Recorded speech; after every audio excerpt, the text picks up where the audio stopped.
샬롬. 이번 한 주간도 잘 보내셨나요? 2023년이 시작한 지 얼마 되지 않은 것 같은데 벌써 한 달이 지나고 또 새로운 한 달을 맞이한 2월도 3일이나 지나갑니다. 새해에 세웠던 계획이 작심삼일로 지나고 새로운 한 달을 맞이하며 또 작심삼일로 끝났다면 또다시 새로운 마음으로 계획을 세우고 결단하면 됩니다. 그리고 이번에는 더 간절히 하나님께 기도하며 하나님께 맡겨보시길 바랍니다. 하나님께서 분명히 이뤄낼 능력과 힘을 주실 줄로 믿습니다. 오늘도 그렇게 하나님의 역사하심을 기대하며 오늘의 말씀 함께 보겠습니다. 예수께서 이 말씀을 하실 때에 한 관리가 와서 절하며 이르되 내 딸이 방금 죽었사오나 오셔서 그 몸에 손을 얹어 주소서. 그러면 살아나겠나이다 하니 예수께서 일어나 따라가심에 제자들도 가더니 12해 동안이나 혈루증으로 앓는 여자가 예수의 뒤로 와서 그 겉옷갈을 만지니 이는 제 마음에 그 겉옷만 만져도 구원을 받겠다 함이라. 예수께서 돌이켜 그를 보시며 이르시되 딸아 안심하라. 내 믿음이 너를 구원하였다 하시니 여자가 그 즉시 구원을 받으니라. 예수께서 그 관리의 집에 가사 피리 부는 자들과 떠드는 무리를 보시고 이르시되 물러가라.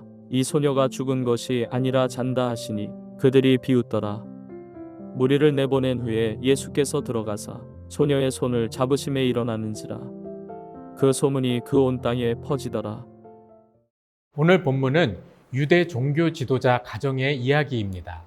오늘 본문에서는 이 지도자의 이름이 드러나고 있지 않지만 같은 내용인 마가복음과 누가복음에서는 회당장 야이로의 이름이 거론되고 있습니다. 회당은 이스라엘 백성들이 포로 생활로 인해서 예루살렘에서 예배를 드릴 수 없게 되자 예배의 처소로 세운 장소입니다. 포로 귀환 후 회당은 유대 땅 곳곳에 세워져 함께 모여 예배도 드리고 법정의 용도로도 쓰이던 곳이었습니다. 그래서 유대인들이 모이는 곳에는 항상 회당이 세워졌습니다. 회당장은 회당을 관리하기도 하고 예배를 주관하는 역할도 맡았습니다. 하나님께 예배드리는 장소이기에 그 회당의 책임자인 회당장은 사람들의 존경을 받았고 어느 정도의 권력도 있었습니다.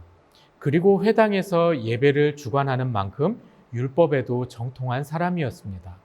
어제 본문에도 또 다른 율법주의자가 있었죠. 바로 바리새인들입니다. 아마 야이로 회당장도 바리새인일 수도 있습니다.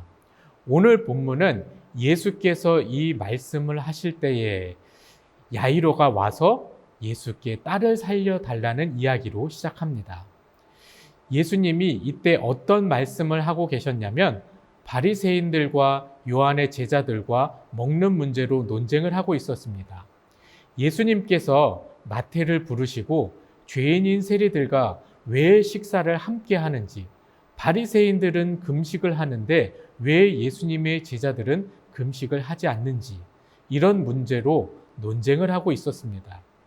그런데 예수님은 새 포도주는 새 부대에 넣어야 한다고 말씀하시며 율법주의자들에게 새로운 세상이 열렸음을 알려주셨습니다. 그 말씀을 하실 때에 야이로가 왔던 겁니다. 이들은 크게 다르지 않은 부류의 사람들입니다.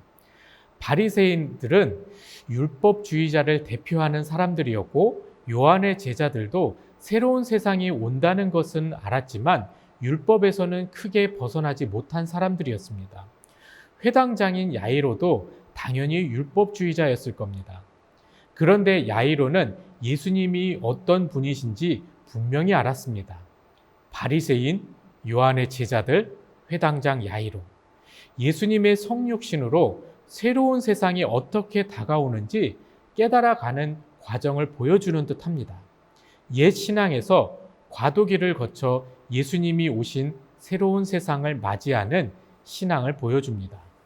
예수님께서 공생의 기간에 사역하실 때 항상 수많은 사람들이 모여들었습니다.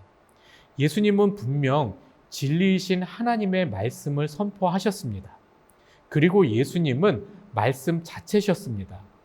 그런데 하나님 말씀에 대한 사람들의 반응은 제각각이었습니다. 야이로의 등장으로 율법주의자들에게도 무언가 변화가 생길 것 같았습니다. 야이로의 집으로 가는 길에 12해를 혈루증 앓던 여인에게 치유가 일어났습니다. 율법에 의하면 이 여인은 하혈을 하기 때문에 부정한 여자였습니다. 병이 치유되고 하혈을 멈추고 정결의식을 며칠 동안 해야만 이 여인은 정한 여인이 되고 사람들과 접촉할 수 있었습니다. 율법으로 따지면 이 여인은 예수님의 옷자락에 손을 대면 안 됐습니다. 부정한 사람이 정한 사람을 만지면 그도 부정한 사람이 되기 때문입니다.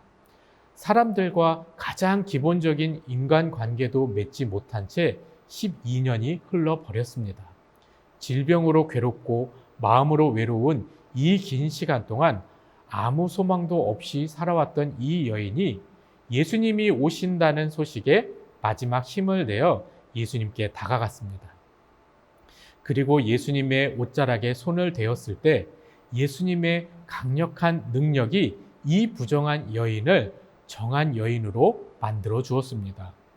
이 여인에게 살 소망을 주셨을 뿐만 아니라 구원의 길로 이끌어 주셨습니다. 그리고 죽은 야이로의 딸을 살려주시며 예수님의 기적은 정점을 찍게 됩니다. 하나님의 아들로서 이런 기적과 같은 능력을 경험하게 되면 참 많은 이들이 믿음을 가지고 돌아오게 될 것 같습니다. 그런데 현실은 그렇지 않았습니다. 아이가 죽은 것이 아니라 자고 있다는 예수님의 말씀에 예수님을 비웃는 무리들이 있었습니다. 그런데 예수님이 정말 소녀를 살려주시자 이 소문은 삽시간에 퍼지게 됩니다. 예수님을 비웃던 사람들은 어떻게 됐을까요? 믿지 않던 이들은 여전히 믿지 않는 모습을 볼 수 있습니다. 이어지는 복음서의 내용들을 보면 바리새인들은 예수님이 귀신의 힘을 입어 능력을 발휘한다 하면서 예수님을 받아들이지 않았습니다. 같은 공간, 같은 시간에 있으면서 이들은 예수님께 똑같은 말씀을 들었고 직접적이든 간접적이든 기적을 경험했습니다. 그런데 그 기적이 은혜로 다가오기 위해선 믿음이 필요합니다.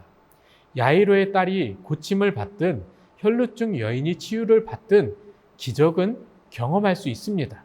그런데 그 기적을 베풀어 주시는 분이 누구신지 분명히 아는 것이 더 중요합니다. 구원은 거기에서부터 시작합니다. 그렇기에 구원은 믿음으로 말미암아 이루어집니다. 우리의 신앙생활에서도 똑같이 예배하고 똑같이 기도하면서 하나님의 축복을 크게 받는 사람이 있고 적게 받는 사람이 있습니다. 과연 하나님께서 누군가에게는 큰 복을 주시고 나에게는 작은 복만을 주시며 차별하시는 분이실까요? 하나님은 절대 그런 분이 아니십니다.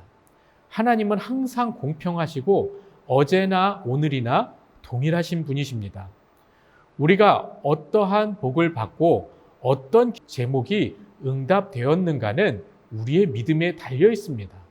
하나님은 성도의 간절한 기도를 외면하지 않으시기 때문입니다. 지금까지 살아온 시간들을 돌아보면 모든 것이 기적과도 같은 하나님의 은혜였습니다. 하나님의 기적이 내 삶 속에서 은혜가 되기 위해선 우리의 시선이 분명히 하나님을 향해야 하고 주의 말씀을 청종하며 기도의 겸손함으로 하나님 앞에 무릎 꿇어야 합니다. 하나님이 누구신지 아는 겸손함이 우리를 은혜의 자리로 이끌어 줍니다. 오늘 하루도 그와 같은 은혜를 간절히 기대하며 하나님을 바라보는 믿음의 시간 되시길 축복합니다. 기도하겠습니다. 사랑이 많으신 하나님 아버지, 오늘도 소중한 하루를 허락해 주시니 감사드립니다. 하나님, 우리가 신앙생활을 하면서 하나님께 그 시선을 향하지 못할 때가 너무나도 많이 있습니다. 우리의 이 실수를 용서하여 주시고 우리의 죄악을 용서하여 주시옵소서. 오늘 하루의 이 삶 가운데에서도 오직 하나님을 바라보며 나아가게 하여 주시옵시고 내 삶 가운데에 역사하시는 하나님을 찬양하며 오직 주님께 영광 올려드리는 우리 모두의 인생이 되고 오늘 귀한 하루가 될 수 있게 주님 축복하여 주시옵소서. 우리의 믿음을 통하여서 하나님의 그 은혜가 더 크게 나타날 줄로 믿습니다. 그로 인하여서 하나님의 그 영광이 더 크게 나타날 줄로 믿습니다. 세상 가운데에 그 영광을 드러내게 하여 주시옵시고 그 은혜와 복음을 전하는 귀한 믿음의 하루 될 수 있게 주님 복의 복을 더하여 주시옵소서. 이 모든 것 주님께 감사드리오며 예수님의 이름으로 기도합니다. 아멘.